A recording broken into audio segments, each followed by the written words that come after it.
Bonjour les potos, j'espère que vous êtes dans la place et bienvenue dans cette nouvelle vidéo. Hier, après le pitch balancé par la presse sur les intransférables à la jeunesse sportive de Kabylie, aujourd'hui, on va s'intéresser au coach de la GSK Zinbouer. Quel est l'avenir de Zinbouer à la jeunesse sportive de Kabylie? Son contrat court jusqu'en juin à la fin de la saison, mais jusque maintenant, il n'a pas encore discuté avec le bureau. Il n'a pas, bref, discuté avec le nouveau président Adel Boudedja.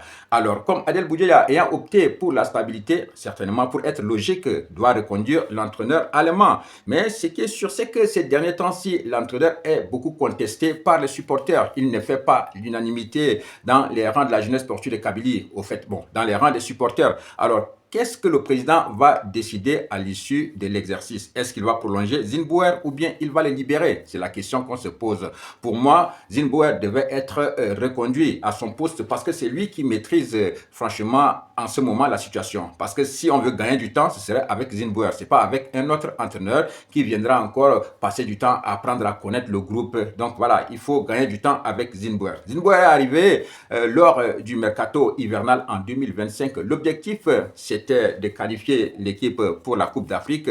C'est chose qui a été faite parce que la GSK a fini deuxième après le Mouloudia. Et puis bon, pour la nouvelle saison qui est en cours, l'objectif c'était de jouer le titre et aussi d'atteindre les phases des poules de la Ligue des Champions. En Ligue des Champions, la jeunesse sportive de Kabylie a atteint la phase des poules. Ça, c'est l'objectif. Mais franchement, les supporters ne sont pas contents parce que c'est pas l'élimination qui fait mal, mais c'est le comportement de l'équipe qui n'a pas satisfait les supporters. On a vu lors de ce tournoi une équipe de la jeunesse sportive de Kabylie terne, morne, timorée, amorphe. Il n'y a pas de réaction. Les matchs à l'extérieur, l'équipe s'est fait complètement broyer par des machines. À Houssine Aït Ahmed, la GSK n'arrive pas à faire la différence. Elle domine ses matchs, mais n'arrive pas à marquer des buts. Donc l'équipe finit avec 3 points seulement sur les 6 matchs.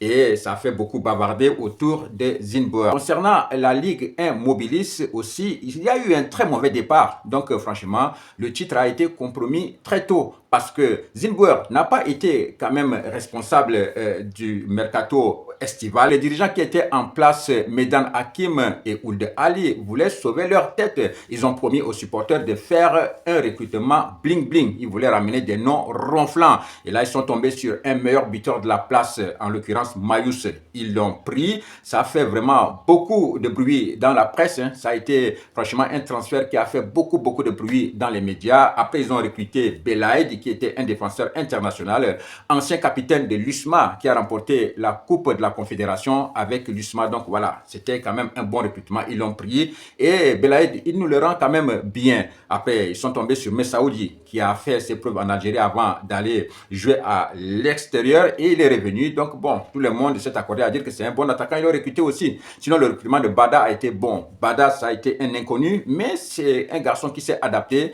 Et là, il est en train de réussir à la GSK et c'est bien. Belaoula a été recruté aussi. Il n'a pas eu assez de temps de jeu, mais ça s'avère être quand même un bon défenseur. Donc, on va laisser peut-être Zinbouer, qui connaît déjà ce groupe-là, continuer. Il faut lui renouveler la confiance. Bon, lui fixer d'autres objectifs pour l'année prochaine. Peut-être qu'il aura beaucoup plus de chances de travailler avec l'équipe lors des stages de pré-saison après la Coupe du Monde. Donc voilà, peut-être que lui aussi va faire des choix, des nouveaux joueurs qui vont venir. Parce que l'année dernière, il n'a pas eu le temps de faire un très bon stage. Les joueurs étaient en sélection. Donc voilà, la préparation n'a pas été bonne. Et le titre a été compromis. Dès les 5 premiers matchs, c'était fini. La GSK avait vraiment vendangé sa chance de jouer le titre. Donc cette année, je pense qu'il faut faire confiance à Zinbouer, le laisser peut-être faire des choix pour le recrutement, le laisser faire un très bon stage de pré-saison pour attaquer la nouvelle saison. Mais le renouvellement de Zinbouer est aussi tributaire des résultats que la GSK va enregistrer à la fin de cet exercice-là. Parce que là, le titre, il est compromis, mais la GSK peut encore aller chercher une place sur le podium. C'est un championnat qui est complètement paumé.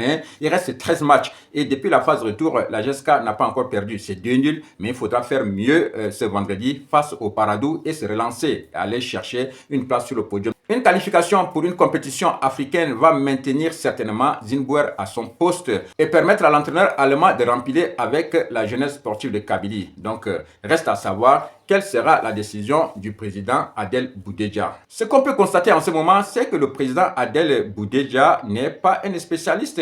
Ce qui est sûr, il a des conseillers, des gens qui sont en train de le conseiller, mais bon, reste à savoir, est-ce que c'est des bons ou des mauvais conseillers? C'est pourquoi il faut faire venir rapidement un directeur technique sportif qui maîtrise la situation et qui va venir aider Zinnbouer à faire des très bons choix. Pour finir cette vidéo, on va parler des quarts de finale de la Coupe d'Algérie qui s'est jouée hier entre le CRB et le Mouloudia Club d'Alger. Le Mouloudia Club d'Alger s'est fait éliminer. Ils sont dans une très mauvaise série. C'est depuis 4 matchs qu'ils n'arrivent pas à gagner. Ils ont été battus en Afrique, après à Oran. Ils font un match avec la GSK et hier ils ont été éliminés en quart de finale. Mais pour moi, j'accuse tout simplement l'arbitre. C'est l'arbitre qui ne les a pas aidés en expulsant Belloussini. Il fallait laisser les équipes jouer à 11 contre 11.